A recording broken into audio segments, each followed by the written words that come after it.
Hi అండి, నేను మీ Vahini. Welcome to our channel Tarak Vahini TET and DSC. ఈ ఛానల్లో ఏపీ టెట్ డిఎస్సి సిలబస్ పై ఎవ్రీడే వీడియో క్లాస్ అనేవి ఫ్రీగా ఉంటాయి. ఇంకా ఎవరైనా ఛానల్ని సబ్స్క్రైబ్ చేసుకోకపోతే వెంటనే సబ్స్క్రైబ్ చేసుకోండి.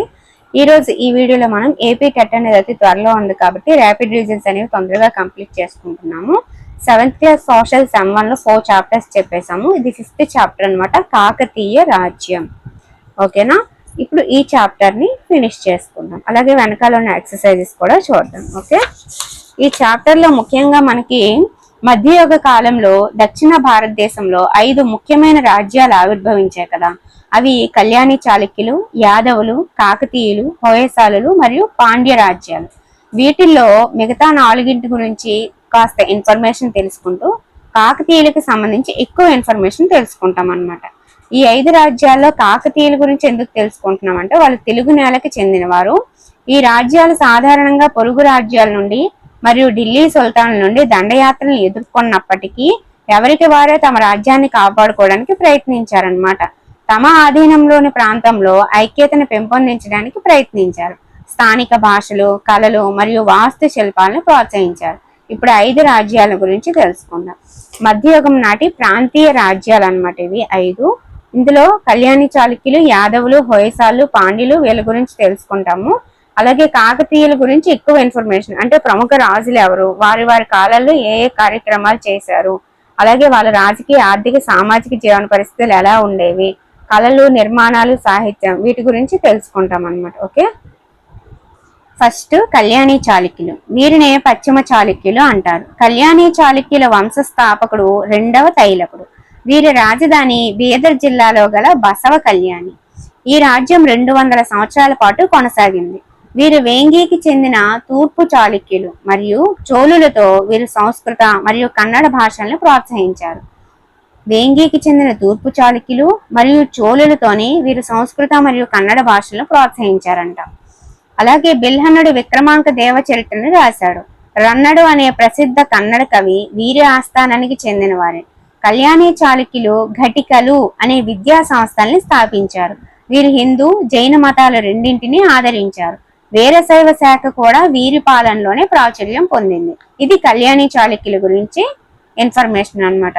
స్థాపించింది ఎవరు, అందులో ఉన్న కన్నడ కవి ఎవరు, ఘటికలు అంటే ఏంటి, విద్యా సంస్థలు, అలాగే విక్రమాంక దేవ చరిత్రను రాసింది ఎవరు, ఇలాంటి ఏ మతాలను వీళ్ళు ఆదరించారు, ఇలాంటివన్నీ కూడా అడగడానికి అవకాశం ఉంటుంది. ఓకే, కళ్యాణి చాళుక్యులు దేన్ని రాజధానిగా చేసుకొని పాలించారంటే బీదర్ జిల్లాలోని బసవ కళ్యాణి. ఓకే, నెక్స్ట్ యాదవులు చూద్దాము.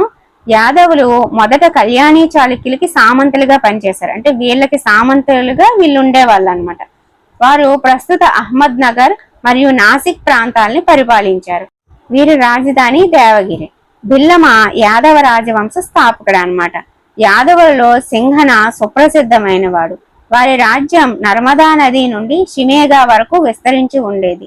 ఢిల్లీ సుల్తాన్ల దండయాత్రల కారణంగా వీరు తమ పాలనని కోల్పోయారు. మనకి జతపరచడానికి కూడా అడగడానికి అవకాశం ఉంటది. అంటే ఇటువైపు కళ్యాణి చాళుక్యులు, యాదవులు, హోయసాలనిచ్చి ఇటువైపు వారు రాజధానిగా చేసుకొని పరిపాలించిన ప్రాంతం ఏది అని మ్యాచింగ్ కూడా అడగొచ్చు, ఎలా అయినా అడగొచ్చు. కాబట్టి ప్రతి లైన్ కూడా ఇంపార్టెంట్. ఓకే, వీళ్ళైతే రాజధాని ఏంటి, దేవగిరి. ఓకే, నెక్స్ట్ స్థాపించింది బిల్లమ, గుర్తుపెట్టుకోండి. ఓకేనా, నెక్స్ట్ హోయసాలులు.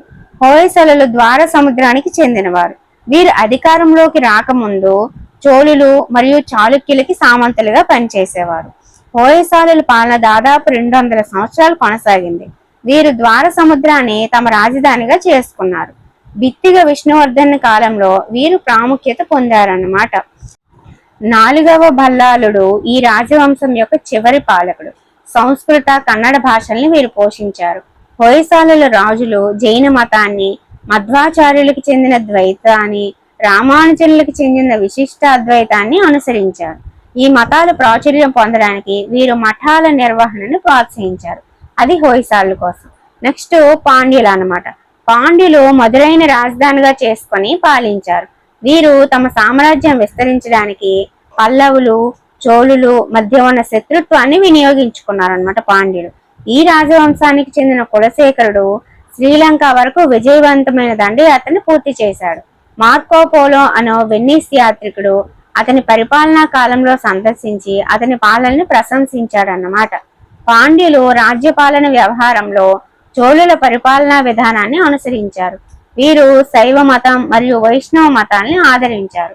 దక్షిణ భారతదేశంలో శ్రీరంగం, చిదంబరం, రామేశ్వరం మొదలైన చోట్ల అనేక దేవాలయాలు నిర్మించారు. విదేశీ వాణిజ్యాన్ని కూడా ప్రోత్సహించారు. ఇది పాండ్యుల కోసం. ఇప్పుడు మనము కళ్యాణ చాళుక్యులు, యాదవులు, హొయసాలులు, పాండ్యుల గురించి తెలుసుకున్నాం. నెక్స్ట్ కాకతీయుల గురించి వివరంగా తెలుసుకుందాం. కాకతీయులు భారతీయ చరిత్రలో ముఖ్యంగా మధ్యయుగంలో కాకతీయులు మొత్తం ఆంధ్ర ప్రాంతాన్ని రాజకీయంగా ఏకం చేయటంలోనూ ఆంధ్రులలో ఏకత్వ స్ఫూర్తిని నింపడంలోనూ విజయం సాధించారు. ఉత్తర భారతదేశం నుండి ముస్లిం దండయాత్రలు నిలువరించి తమ పాలనని సుదీర్ఘకాలం కొనసాగించడంతో పాటుగా ఆంధ్ర అనే పదాన్ని గౌరవప్రదంగా చేసినారు. తెలుగు ప్రజలలో దేశభక్తి మరియు స్వాతంత్ర స్ఫూర్తిని కలిగించారు. కాకతీయులు మొదట్లో రాష్ట్రకూటులకు మరియు పశ్చిమ చాళుక్యులకు సామంతులుగా పనిచేశారు. పశ్చిమ చాళుక్యుల పతనానంతరం కాకతీయ రాజ్యం ఆవిర్భవించింది. నేటి ఆంధ్రప్రదేశ్ మరియు తెలంగాణ మరియు తూర్పు కర్ణాటక మరియు దక్షిణ ఒడిస్సాలోని కొన్ని భాగాలతో కూడిన తూర్పు దక్కన్ ప్రాంతాన్ని వారు పాలించారు. తెలుగు సాహిత్యానికి వీరందించిన ప్రోత్సాహం గొప్పది మరియు తెలుగు నేలకి అద్భుతమైన శిల్పకళా నిర్మాణాలను కూడా అందించారు. వీరు పొరుగు రాజ్యాలతో పాటు ఢిల్లీ సుల్తాన్లతో నిరంతరం యుద్ధాలు చేస్తున్నప్పటికీ వారు దక్కన్ ప్రాంతంలో శాంతి మరియు సామరస్యాన్ని పెంపొందించడానికి ప్రయత్నించారు. తమ సామ్రాజ్యాన్ని రక్షించుకోవడంలో భాగంగా అనేక విజయాలను కూడా సాధించారు. ఇది కాకతీయుల కోసం. నెక్స్ట్, అసలు కాకతీయులు అనే పేరు ఎలా వచ్చిందంటే, కాకతి అనే దేవతని ఆరాధించిన కారణంగా వీరికి కాకతీయులు అనే పేరు వచ్చింది. ఆమె దుర్గాదేవి యొక్క మరొక రూపం. వీరు కాకతి అనే కోటకు సంరక్షకులుగా ఉండేవారు కాబట్టి వీరిని కాకతీయులు అంటారని కూడా కొందరి భావన. మరికొందరు వాదన ప్రకారం ఒకప్పుడు చోళులు పరిపాలించిన కాకతీయ పురానికి చెందిన వారు కాబట్టి కాకతీయులు అంటారని ఇంకొందరి వాదన. ఏదైతే వీళ్ళు కాకతీయులు. ఓకే, కాకతీయ రాజవంశం గుండ్యన చేత స్థాపించబడింది. కాకతీయులు తెలుగు మాట్లాడే ఎగువ మరియు దిగువ ప్రాంతాల సంస్కృతుల్ని ఏకం చేశారు. ఇది తెలుగు భాష మాట్లాడే వారి మధ్య సాంస్కృతిక అనుబంధాన్ని కలిగించింది. ఈ ప్రాంతం యొక్క విస్తరణ రీత్యా దీనిని త్రిలింగ దేశం అని పిలిచేవారు. కాకతీయులు తమ మొదటి రాజధానిగా హనుమకొండ నుండి పాలన ప్రారంభించారు. కాకతీయ రాజు రుద్రదేవుడు కొత్త రాజధాని ఓరుగల్లును నిర్మించడంతో తమ రాజధానిని హనుమకొండ నుండి ఓరుగల్లుకు మార్చారన్నమాట. వీరిని ఆంధ్ర రాజులు అని కూడా పిలుస్తారు. మొదటి తెలుగు గ్రంథంగా పిలువబడుతున్న శ్రీ మదాంధ్ర మహాభారతం రచించిన తిక్కన ఈ కాలానికి చెందినవారు. మరి త్రిలింగ దేశం అన్నాం కదా, అంటే కాళేశ్వరం తెలంగాణ, శ్రీశైలం రాయలసీమ, ద్రాక్షారామం తీరాంధ్ర ప్రాంతాలను కలిపి త్రిలింగ దేశం అంటారనమాట. ఓరుగల్లు ప్రస్తుత పేరు వరంగల్లు, ప్రాచీన నామం ఏకశిలా నగరం అని పిలిచేవాళ్ళు. ఓకేనా. కాకతీయ రాజవంశాన్ని ఎవరితో స్థాపించబడింది అంటే గుండ్యాన. ఓకే, ఫస్ట్ లో హనుమకొండగా రాజధానిగా పాలించేవారు. ఆ తర్వాత కాకతీయ రాజు రుద్రదేవుడు కొత్త రాజధాని ఓరుగల్లు నిర్మించారు కదా, తర్వాత హనుమకొండ నుంచి ఓరుగల్లుకి మార్చారనమాట. వీళ్ళకి ఇంకో పేరు కూడా ఉంది, ఆంధ్ర రాజులు అని పిలుస్తారు. ఓకే, ఇప్పుడు కాకతీయుల్లో ముఖ్యమైన పాలకులు ఎవరో చూద్దాం. రెండవ ప్రోలరాజు, ఈయన 1115 నుంచి 1157 వరకు పాలించారు. కాకతీయ పాలన స్వతంత్రంగా ప్రారంభించిన మొదటి వారు ఎవరు అంటే రెండవ ప్రోలరాజు, 1115 నుంచి 1157. తర్వాత రుద్రదేవుడు 1158 నుంచి 95. హనుమకొండలో రుద్రేశ్వర ఆలయాన్ని నిర్మించాడు. ప్రాముఖ్యత. మహాదేవుడు క్రీస్తు శకం 1195 నుంచి 99. దేవగిరి కోట ముట్టడి సంఘటనలో ఈయన మరణించాడు. తర్వాత గణపతి దేవుడు 1199 నుంచి 1262. ఇతని పాలనా కాలాన్ని స్వర్ణయుగం అంటారు. తర్వాత రుద్రమదేవి క్రీస్తు శకం 1262 నుంచి 1289. కాకతీయ మహిళా పాలకురాలు ఎవరు అంటే రుద్రమదేవి. తర్వాత ప్రతాపరుద్రుడు 1289 నుంచి 1323. చివరి కాకతీయ పాలకుడు అన్నమాట. రెండవ ప్రోలరాజు గురించి ఇప్పుడు చూద్దాం. క్రీస్తు శకం 1115 నుంచి 1157 పాలనా కాలం అని చెప్పుకున్నాం కదా. రెండవ ప్రోలరాజు పాలన అనేది కాకతీయ చరిత్రలోనే ముఖ్యమైన మైలురాయి. అతను రెండవ బేతరాజు యొక్క కుమారుడు.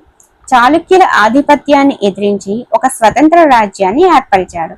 ఈ రాజ్యం ఇతని వారసుల హయాంలో మొత్తం ఆంధ్ర ప్రాంతాన్ని కలుపుకొని ఒక శక్తివంతమైన రాజ్యంగా రూపొందినది. ఇతడు హనుమకొండ నుండి స్వతంత్ర పాలనని ప్రారంభించాడు. నెక్స్ట్ రుద్రదేవుడు.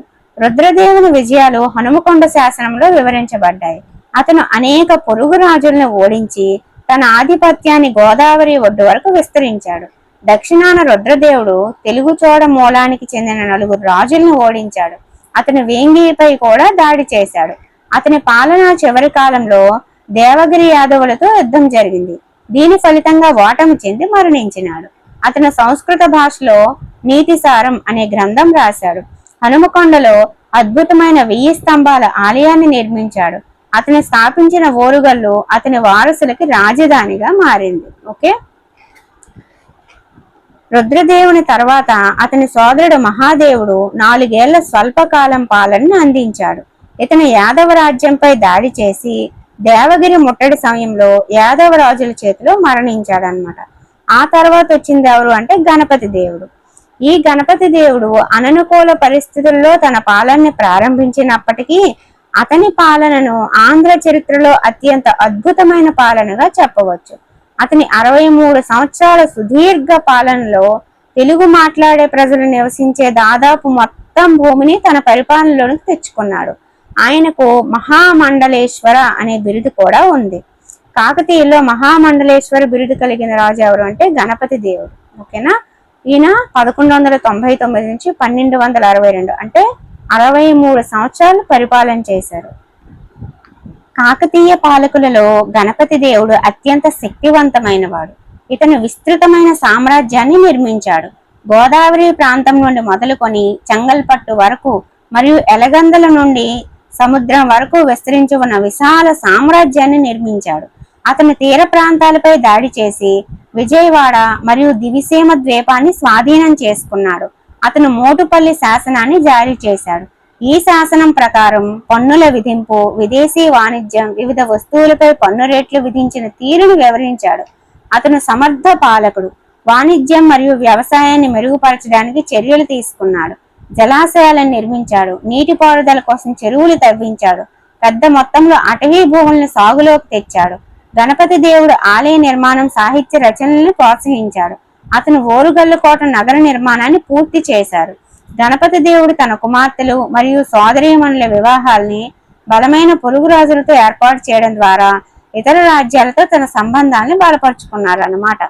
మీకు తెలుసా, అన్నపక్షి అనే సంస్కృత పదం పౌరాణిక పక్షి హంసని సూచిస్తుంది. ఇది కాకతీయ కళాతోరణం పైన 2 వైపులా ఉంచబడింది. ఇది కాకతీయ కళాతోరణం. ఇక్కడ ఉండేది అన్నపక్షి అన్నమాట. ఓకే, ఇప్పుడు రుద్రమదేవి గారి గురించి. క్రీస్తు శకం 1262లో రుద్రమదేవి పాలన ప్రారంభమైంది. మహిళ పాలనని ఆమోదించలేని సామంత ప్రభువుల తిరుగుబాటులను ఆమె అణచివేయాల్సి వచ్చింది. కానీ బయటి ప్రమాదాలే ఆమెకి ఎక్కువ సమస్యాత్మకంగా నిలిచాయి. యాదవులు, చోళులు, పాండ్యులు మరియు కళింగ గజపతులు ఆమె పాలనని వ్యతిరేకించారు. యాదవ రాజులలో ఒకరైన మహాదేవుడు కాకతీయ రాజ్యంపై దాడి చేశాడు. రుద్రమదేవి అతన్ని ఓడించి శాంతి ఒప్పందం ఏర్పరచుకుంది. నెల్లూరులో రుద్రమదేవి పాలనని వ్యతిరేకించిన కాకతీయ సామంతరాజు అంబదేవుని నుంచి మరో దారుణమైన ఇబ్బంది వచ్చింది. ఆమె తన స్వీయ నేతృత్వంలో పెద్ద సైన్యంతో అతనిపై దండెత్తి అతన్ని ఓడించి త్రిపురాంతకం మరియు చుట్టుపక్కల ప్రదేశాన్ని స్వాధీనం చేసుకుందన్నమాట. రుద్రమదేవి నిస్సందేహంగా ఆంధ్ర ప్రాంతంలోని గొప్ప పాలకుల్లో ఒకరు. ఆమె ప్రభుత్వంలో చురుకుగా పాల్గొనడమే కాకుండా చాలా సందర్భాల్లో సైన్యాన్ని స్వయంగా నడిపించింది. యుద్ధ విద్యలలో ఆమె చిన్నతనం నుంచి మంచి శిక్షణ పొందడం మరియు పరిపాలనా నైపుణ్యాల్లో ఆమె పొందిన అనుభవం పెద్ద సైన్యాన్ని స్వయంగా నడిపించడానికి మరియు మంచి పాలన అందించడానికి సహాయపడ్డాయి. రుద్రమదేవి ఆస్థానాన్ని సందర్శించిన ఇటాలియన్ యాత్రికుడు మార్కో పోలో ఆమె పరిపాలనా సామర్థ్యాన్ని ప్రశంసించాడు. అతని రచనల ప్రకారం ఆంధ్రదేశం విలువైన రాళ్ళు, ఆభరణాలు మరియు వజ్రాల వాణిజ్యానికి ప్రసిద్ధి చెందిందనమాట. రుద్రమదేవి టైంలో వచ్చిన యాత్రికుడు, ఇటాలియన్ యాత్రికుడు ఎవరంటే మార్కో పోలో అని గుర్తుపెట్టుకోండి. రుద్రమదేవి తన తండ్రి గణపతి దేవునిచే ప్రారంభించబడిన ఓరుగల్లు కోట నిర్మాణాన్ని పూర్తి చేసింది. ఆమె వ్యవసాయం కోసం చెరువులని తవ్వించినది. దేవాలయ నిర్మాణాన్ని ప్రోత్సహించింది. కళలు మరియు విదేశీ వాణిజ్యాన్ని ఆమె తన పాలనా కాలంలో అభివృద్ధి చేసింది. ఆమె ప్రస్తుత ఆంధ్రప్రదేశ్లోని పశ్చిమ గోదావరి జిల్లాలో ఉన్న నిడదవోలు పాలకుడు చాళుక్య వీరభద్రుని వివాహం చేసుకుంది. రుద్రమదేవి తన మనువడు ప్రతాపరుద్రుణ్ణి తదుపరి వారసుడిగా ప్రకటించిందన్నమాట. రుద్రమదేవికి గల ఇతర పేర్లు రుద్రమాంబ, రుద్రదేవ మహారాజు అని. నెక్స్ట్ మీకు తెలుసా? రుద్రమదేవి పాలనా కాలంలో బొల్లి నాయకుడు వేయించిన శాసనంలో కొంత భాగం. క్రీస్తు శకం 1270 సంవత్సరం సంక్రాంతి పర్వదిన సందర్భంగా కాకతీయ రుద్రదేవ మహారాజు ప్రవేశ ద్వార సంరక్షకుడైన బొల్లి నాయకుడు 10 కొలతల భూమిని కళ్యాణ కేశవ దేవాలయ సేవకులకు, కరంజ గ్రామంలో తన స్వీయ నాయంకల పరిధిలోని భూమిని తన రాజైన రుద్రదేవ మహారాజుల గౌరవార్థం దానం ఇచ్చాడు అనేది అక్కడ ఉన్న శాసనంలో విషయం అన్నమాట. నెక్స్ట్ ఇప్పుడు కాకతీయులు రాజుల గురించి, వాళ్ళ పరిపాలన ఏ టైంలో జరిగింది, ఏం చేశారని చూసాం కదా. ఇప్పుడు ఆ టైంలో ఉన్న రాజకీయ, సామాజిక, ఆర్థిక అంశాల గురించి చూద్దాం.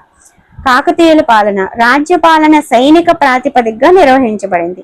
కాకతీయులు సార్వభౌమాధికారం కలిగి తమ రాజ్య భూభాగాలని చిన్న విభాగాలుగా విభజించి నాయంకర్లు అనే సైనిక నాయకులను వాటికి పరిపాలకులుగా నియమించారు. నాయంకర వ్యవస్థ. కాకతీయులకు సామంతులుగా పనిచేసిన నాయంకర్లు వారి హోదా నిలబెట్టుకోవడానికి కాకతీయ చక్రవర్తుల నుండి భూములు పొందేవారు. నాయంకర్లు తమ ఆధ్వర్యంలో చక్రవర్తి సేవల కోసం నిర్ణీత సంఖ్యలో దళాలను నిర్వహించవలసి ఉంటుంది. వీరికి పన్ను వసూలు చేసుకునేందుకు కొన్ని గ్రామాలు ఇవ్వబడినప్పటికీ వారికి ఈ గ్రామాలను శాశ్వతంగా ఉంచలేదు. చక్రవర్తి తన అధికారంతో వారిని కొత్త ప్రదేశానికి బదిలీ కూడా చేయొచ్చు. ఈ నాయంకర్లు చక్రవర్తిపై ఆధారపడటంతో పాటుగా వారికి విధేయులుగా ఉండేవారు. వీరు రాజ్యంలో ఏదైనా తిరుగుబాటు జరిగిన సమయంలో వాటిని అణుచుటకు చక్రవర్తికి సహాయం అందించుటకు సిద్ధంగా ఉండేవారు. ప్రతాపరుద్రుని పాలన నాటికి దాదాపు 72 మంది నాయంకర్లు ఉండేవారు. గ్రామ పరిపాలన. గ్రామ పరిపాలన విభాగాల్ని స్థల మరియు నాడు అనే 2 ప్రధాన తరగతులుగా విభజించారు. పూర్వం 10 నుండి 60 వరకు గ్రామాల సమూహాన్ని స్థల అంటారు. కొన్ని స్థలాల కలయికతో ఏర్పాటు చేయబడిన ప్రాంతాన్ని నాడు అంటారు. ఆయగారులు అని పిలువబడే గ్రామ అధికారులు గ్రామాల పాలనని పర్యవేక్షించేవారు. గ్రామము ప్రాథమిక పరిపాలన విభాగం అన్నమాట. ఇప్పుడు అర్థమైంది కదా. స్థల, నాడులు అనేది కాకతీయుల గ్రామ పరిపాలన సూచిస్తుంది. ఇత్తాలు అవేం చెప్పాను, ఢిల్లీ సుల్తాన్ల గురించి చెప్పాను కదా. ఇప్పుడు కాకతీయుల కాలంలోని గ్రామ పాలనాధికారులు చూద్దాం. కాకతీయుల కాలంలో గ్రామ పెద్దని ఎలా పిలిచేవారని మీకు అడగొచ్చు. రెడ్డి. తలారి అంటే గ్రామ రక్షక భటుడు. కరణం అంటే గ్రామంలోని భూమి సంబంధ రికార్డులను పర్యవేక్షించే అధికారి. ఇది. ఇతరులు. పురోహితుడు, కంసాలి, స్వర్ణకారుడు, రజకుడు, వడ్రంగి, కుమ్మరి, నాయ బ్రాహ్మణ, వెట్టి మరియు చర్మకారుడు వీళ్ళందరూ ఇతరుల కిందకు వస్తారంట. అది గ్రామంలో ఉండే వాళ్ళకి సంబంధించి. అలాగే కాకతీయుల కాలంలో భూమి 3 రకాలుగా ఉండేది. రాచపొలం అంటే రాజుకి చెందిన ప్రభుత్వ భూమి అని. వెలి పొలం లేదా వెలి చేను అంటే నీటి వసతి కలిగిన భూమి అని. తోట పొలం అంటే లేదా తోట భూమి అంటే వివిధ రకాల పండ్ల చెట్లతో కూడిన భూమి అని. ఓకేనా, అర్థమైంది కదా. నెక్స్ట్ ఆర్థిక మరియు సామాజిక జీవనం చూద్దాం. భూమి శిస్తు రాజ్యానికి ప్రధాన ఆదాయ వనరు. ప్రతి గ్రామంలో కొంత భూమి రాజు ఆస్తి కింద ఉంచబడింది. దీనినే రాచపొలం అని పిలిచారు. ఈ భూమిని రైతులకు కౌలు సాగు కోసం ఇచ్చారు. ప్రభుత్వ భూమిని కౌలు ప్రాతిపదికన సాగు చేసిన రైతులు అర్ధసిరి అని పిలువబడ్డారు. ప్రభుత్వ భూమిని సాగు చేసే కౌలు రైతుల్ని ఎలా పిలుస్తారంటే అర్ధసిరి. ఓకే. భూమికి సంబంధించిన సర్వే రికార్డులను అధికారులు చాలా జాగ్రత్తగా భద్రపరిచేవారు. కాకతీయులు అధిక విస్తీర్ణంలో అటవీ భూములను సాగులోకి తెచ్చారు. వీరు వ్యవసాయం కోసం జలాశయాలను నిర్మించారు మరియు అనేక చెరువుల్ని త్రవ్వించారు. వాటిలో కొన్ని ఈ రోజు వరకు కూడా అందుబాటులో ఉన్నాయి. ఎగ్జాంపుల్ పాకాల, లక్కవరం, ఘానాపురం చెరువులు మొదలైనవి. ఈ కాలంలో వివిధ రకాల పన్నులు విధించబడ్డాయి. అవి ప్రధానంగా వాణిజ్య పన్ను, ఇల్లరి అని పిలువబడే గృహ పన్ను, అటవీ ఉత్పత్తులపై పుల్లరి మరియు గొర్రెల మందపై విధించిన అడ్డపట్టు సుంకంతో పాటు చేతి వృత్తుల వారి నుండి వృత్తిపరమైన పన్ను వసూలు చేశారు. మొత్తంగా ఎన్ని రకాల పన్నులు? వాణిజ్య పన్ను, ఇల్లరి అనేది గృహ పన్ను, అటవీ ఉత్పత్తులపై పుల్లరి, గొర్రెల మందపై అడ్డపట్టు సుంకం, చేతి వృత్తులు, వృత్తిపరమైన పన్నులు ఇవన్నీ కూడా ఆ రోజుల్లో వసూలు చేసేవారు. వీరు పన్నుల వసూలు కోసం సుంకాధికారులు అని పిలువబడిన అధికారులను నియమించారు. కాకతీయ రాజులు విదేశీ వాణిజ్యానికి చాలా ప్రాముఖ్యతనిచ్చారు. విదేశీ వాణిజ్యాన్ని అభివృద్ధి చేసే ఉద్దేశంతో వారు మోటుపల్లి నౌకాశ్రయాన్ని అభివృద్ధి చేశారు. ఆ కాలంలో ముప్పమాంబ, మైలమాంబ వంటి రాజకుటుంబానికి చెందిన చాలా మంది మహిళలు భూదానములు చేశారు. భూదానం చేసిన రాజకుటుంబానికి చెందిన మహిళలు ఎవరు అంటే ముప్పమాంబ, మైలమాంబ. ఏ నౌకాశ్రయాన్ని అభివృద్ధి చేశారు అంటే మోటుపల్లి నౌకాశ్రయం. ఓకేనా. ఇతర ధనవంతులైన మహిళలు కూడా భూములు, చెరువులు, ధనం, పశువులు, నగలు మొదలైన సంపదలను దేవాలయాలతో పాటు బ్రాహ్మణులకి మరియు ఇతరులకి విరాళంగా ఇచ్చారు. ఇతర పన్నులు ఇందాక మీకు చెప్పాను కదా, అడ్డపట్టు సుంకం, తర్వాత ఇల్లరి, పుల్లరి ఇలాంటి కొన్ని పన్నులు చెప్పాను. ఇతర పన్నులు ఏంటంటే దర్శనం, అప్పనం, ఉపకృతి. ఈ పన్నుల్ని నేరుగా చక్రవర్తికి చెల్లించాల్సిన పన్నులు అన్నమాట ఇవి. దర్శనం, అప్పనం, ఉపకృతి. ఓకే. ఇప్పుడు మతం. కాకతీయుల కాలంలో శైవ మతం బాగా ప్రసిద్ధి చెందింది. దీనితో పాటుగా వైష్ణవం, వీరశైవం కూడా ప్రసిద్ధి చెందాయి. వైష్ణవ మతం కూడా ఆచరణలో ఉంది. వీరశైవ అనుచరుల్లో ఒకరైన మల్లికార్జున పండితారాధ్యుడు శివతత్వసారం అనే గ్రంథాన్ని రచించాడు. ఈయన కాకతీయ కాలానికి చెందినవాడు. పేరిణీ నాట్యం. ఇది కాకతీయ కాలంలో ప్రసిద్ధ నాట్యం. ఇది యుద్ధ సమయంలో ప్రదర్శించబడేది. ఇది చాలా ధైర్యంగా యుద్ధంలో చురుకుగా పాల్గొనడానికి సైనికుల్ని ప్రేరేపించింది.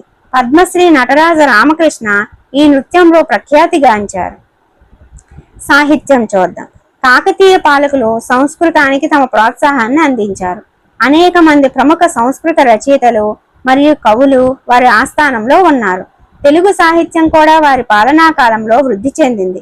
బసవ పురాణాన్ని పాల్కురికి సామనాథుడు, కుమార సంభవం అనే గ్రంథాన్ని నన్నెచోడుడు రచించారు.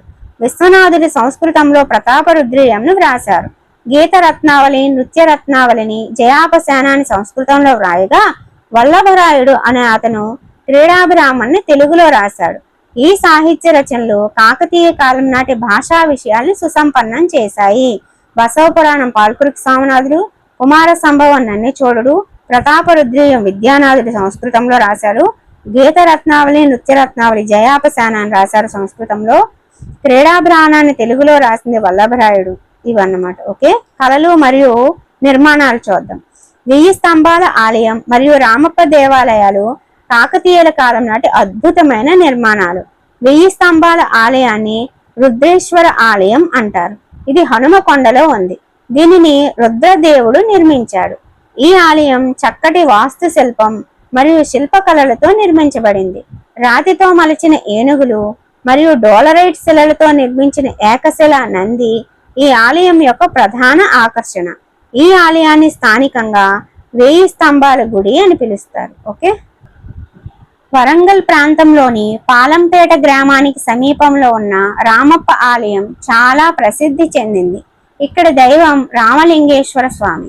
రేచర్ల రుద్రుడు ఈ ఆలయాన్ని నిర్మించాడు. ఇతడు గణపతి దేవుని ముఖ్య సైనిక అధికారుల్లో ఒకడు. ఈ ఆలయంలో విష్ణువు మరియు శివులని ఒకే చోట ఆరాధించడం వలన ప్రసిద్ధి చెందింది. ఈ ఆలయంలో కాకతీయ కళ యొక్క వైభవాన్ని చూడవచ్చు. రామప్ప ఆలయాన్ని ఇటుకలతో నిర్మించారు. ఇది నక్షత్ర ఆకారపు వేదికపై నిర్మించబడింది. నక్షత్ర ఆకారపు వేదికపై నిర్మించబడింది. ఈ ఆలయ విగ్రహాలు నల్ల గ్రానైట్ రాయితో నిర్మించబడ్డాయి. వాటిపై పువ్వులు, లతలు, ఏనుగులు, గంధర్వులు, నర్తకీ మనుల శిల్పాలు, ఇతిహాస కథలు మొదలైనవి చెక్కబడ్డాయి. వీటిలో యక్షిని, నాగిని శిల్పాలు చాలా ఆకర్షణీయమైనవి. ఇక్కడ నంది విగ్రహం చాలా అందంగా ఉంటుంది. ఈ ఆలయంలోని కొన్ని శిల్పాలు సప్త స్వరాలను ధ్వనింపజేస్తాయి. జాయాపరాసిన నృత్య రత్నావళి ఈ ఆలయ శిల్పకళలో ప్రతిబింబించే నృత్య శైలులని వివరిస్తుంది అన్నమాట. కాకతీయ ఆలయ నిర్మాణ శైలిలోని ఈ నల్ల పాలరాతి శిల్పాలు అద్భుతంగా ఉండి మృదువైన వంపులతో చూపర్లను ఆకట్టుకుంటాయి. స్తంభాలపైన చెక్కిన శిల్పాలతో మండప నిర్మాణం, అంతరాలయం మరియు గర్భగుడి నిర్మాణ నమూనాల్ని అనుసరించారు. ఈ శైలిని త్రికూట పద్ధతి అని కూడా అంటారు. ఓకే. నెక్స్ట్ 1000 స్తంభాల ఆలయం మరియు రామప్ప దేవాలయాల్ని ప్రపంచ వారసత్వ ప్రదేశాలుగా యునెస్కో గుర్తించింది. వారసత్వానికి యునెస్కో ఇచ్చిన నిర్వచనం ఏంటో చూద్దాం. వారసత్వం అనేది పూర్వీకుల నుండి మనకు అందించబడింది. ఈ రోజు మనం ఎలా జీవిస్తున్నామో, భవిష్యత్ తరాలకు మనం ఏమి అందివ్వగలమో అది వారసత్వం అనబడుతుంది. మన సంస్కృతి మరియు వారసత్వం రెండూ మార్చలేనివి, అవి మానవ జీవితానికి ప్రేరణనిచ్చే అంశాలు అని చెప్పింది. నెక్స్ట్, కాకతీయ రాజవంశం ముగింపు. రెండవ ప్రతాపరుద్రుడి పాలనా కాలంలో ఢిల్లీ సుల్తాన్లు ఓరుగల్లుపై అనేక మార్లు దండయాత్రలు చేశారు. చివరికి క్రీస్తు శకం 1323 సంవత్సరంలో ఉలుగ్ ఖాన్ నాయకత్వంలో ఢిల్లీ సుల్తాన్లు కాకతీయ రాజ్యాన్ని ఆక్రమించుకున్నారు. ప్రతాపరుద్రుడిని ఖైదు చేశారు. ఈ అవమానాన్ని భరించలేక ప్రతాపరుద్రుడు ఆత్మహత్య చేసుకున్నాడు. ఆ విధంగా కాకతీయ రాజ్య వైభవం అంతరించిపోయింది. కాకతీయ రాజ్యం పతనమైన తరువాత ఆంధ్రా తీరంలో అద్దంకి, కొండవీడు, రాజమండ్రి, కందకూరు మొదలగు చిన్న చిన్న రాజ్యాలు అనేవి ఆవిర్భవించాయన్నమాట. ఇప్పుడు ముసునూరు నాయకులు చూద్దాం. ముసునూరు నాయకులు. ప్రోలయ నాయక విరస శాసనమును అనుసరించి ఢిల్లీ సుల్తాన్ల దండయాత్రల వల్ల కాకతీయులు తమ సామ్రాజ్యాన్ని కోల్పోయారు. ఈ దాడుల కారణంగా స్థానిక కాకతీయ సామంతులు ఆయా ప్రాంతాల అధికారాన్ని స్వాధీనం చేసుకున్నారు. వారిలో ఒకరైన ప్రోలయ నాయకుడు రేకపల్లె రాజధానిగా అధికారంలోకి వచ్చాడు. ఈ ప్రాంతం పాపికొండల సమీపంలో భద్రాచలం అడవి మధ్య ఉన్న ఇరుకైన సబరీ నది లోయలో ఉంది. ఓకే, కొండలు మరియు అడవులను కలిగి ఉండటంతో ముస్లిం దండయాత్రల నుండి వ్యూహాత్మకంగా రక్షించబడింది. ఢిల్లీ సుల్తాన్లకు వ్యతిరేకంగా తిరుగుబాటు చేయడంలో గిరిజన వంశపు కొండరెడ్డి తెగవారు ప్రోలయ నాయకులకి సహాయపడ్డారు. నెక్స్ట్, ముసునూరి కాపయ్య నాయక 1335 నుంచి 1368. ముసునూరి కాపయ్య నాయకుడు తన సోదరుడు ప్రోలయ నాయకుని తర్వాత సింహాసనం అధిష్ఠించాడు. 1336లో తుగ్లక్ పాలనని వరంగల్ నుండి తరిమి కొట్టడానికి తిరుగుబాటును నడిపించాడు. అయితే ఈ విజయం ఎక్కువ కాలం నిలవలేదు. ఆంధ్రాలోని అనేక ప్రాంతాల్లో స్థానికంగా చిన్న రాజ్యాలు కొండవీడు, రాజమండ్రి, కందకూరు మొదలైన చిన్న రాజ్యాలు ఈ కాలంలో ఏర్పడ్డాయి. ముస్లిం దండయాత్రల నుండి తమను తాము రక్షించుకోవడానికి వీరంతా ఒక కూటమిగా ఏర్పడ్డారు. ముస్లిం పాలనని ప్రాంతం నుండి తరిమి కొట్టడానికి ప్రోలయ వేమారెడ్డి మరియు ప్రోలయ నాయకులు సంయుక్తంగా ప్రయత్నించారన్నమాట. సో ఇక్కడితో మనకి కాకతీయుల గురించి ఎండ్ అయిపోయింది. ఇప్పుడు పదకోశం చూద్దాం. సామంత ప్రభువులు అంటే చక్రవర్తి ఆదేశాలు లేదా సూచనల్ని విధేయతతో అనుసరిస్తూ అతని ఆధీనంలో ఉన్నవారు అని అర్థం. పోషకులు అంటే సంస్కృతిని మరియు వారసత్వాన్ని పెంపొందించడానికి తమ సహాయాన్ని, మద్దతుని ఇచ్చిన పాలకులు. వీరశైవం అంటే హిందూ మతం నుండి మధ్యయుగంలో నూతనంగా ఆవిర్భవించిన ఒక శాఖ. శాసనం అంటే లిఖించబడిన ఒక చారిత్రక సంఘటన లేదా ఆదేశం. శోభ అంటే ప్రకాశవంతమైన శిల్పకళా ప్రదర్శన. రాజవంశం అంటే ఒకే సంతతికి చెందిన పాలకులు వారసత్వ పాలన చేయడం. సయోధ్య కుదరని సామంత ప్రభువులు చక్రవర్తికి అవిధేయులుగా ఉన్నవారన్నమాట. శాంతి ఒప్పందం యుద్ధం ముగింపు తర్వాత కొనసాగడానికి మరియు అనుసరించడానికి కుదుర్చుకున్న అంగీకారం. వారసుడు వంశపారంపర్యంగా బాధ్యతలు చేపట్టే అర్హత కలిగిన వ్యక్తి. తెగ ఒక సాధారణ పూర్వీకుల నుండి వచ్చిన వారి సమూహం అన్నమాట. ఇక్కడ ప్రాక్టీస్ బిట్స్ చూద్దాం. కాకతీయ వంశస్థాపకుడు ఎవరని చెప్పాను? గుండ్యన. కాకతీయులు ఆరాధించిన దేవత ఎవరు? కాకతి. శివతత్వసారం అని రాసింది మల్లికార్జున పండితారాజ్యుడు. ప్రతి గ్రామంలో చక్రవర్తి ఆస్తి రాచపొలం. మోటుపల్లి శాసనం జారీ చేసిన వారు గణపతి దేవుడు. బసవ పురాణం పాల్కురికి సోమనాథుడు. కుమార సంభవం నన్నెచోడుడు. నృత్యరత్నావళి జయాపసేనాని. ప్రతాపరుద్రీయం విద్యానాథుడు. శ్రీ మదాంధ్ర మహాభారతం తిక్కన. ఓకే, రామప్ప ఆలయం గల ప్రాంతం వరంగల్లోని పాలంపేట. విలసరాగి శాసనం ముసునూరి ప్రోలయ నాయకుని గురించి తెలుపుతుంది. రేకపల్లి శబరి నది తీర పరివాహక ప్రాంతంలో ఉంది. ఘటికలు అని పిలువబడిన విద్యా సంస్థల రాజవంశం స్థాపించిన రాజవంశం కళ్యాణి చాళుక్యులు. యాదవుల రాజధాని దేవగిరి. ఓకేనా? సో ఇక్కడితో మనకి ఈ చాప్టర్ అయితే ఎండ్ అయిపోయిందండి. కాకతీయులు అనేది పర్ఫెక్ట్ గా కంప్లీట్ చేసుకున్నాము. నెక్స్ట్ విజయనగర సామ్రాజ్యంతో 7th క్లాస్ సోషల్ సెమ్ 1 అనేది కంప్లీట్ అయిపోద్ది అనమాట. ఓకే ఫ్రెండ్స్, ఈ వీడియో మీ అందరికీ నచ్చిందని అనుకుంటున్నాను. నచ్చితే లైక్ చేయండి, వీలైతే మీ ఫ్రెండ్స్కి షేర్ చేయండి. ఓకేనా? ఫస్ట్ టైం చూస్తున్నట్లయితే సబ్స్క్రైబ్ చేసుకోవడం మర్చిపోదు. Thank you.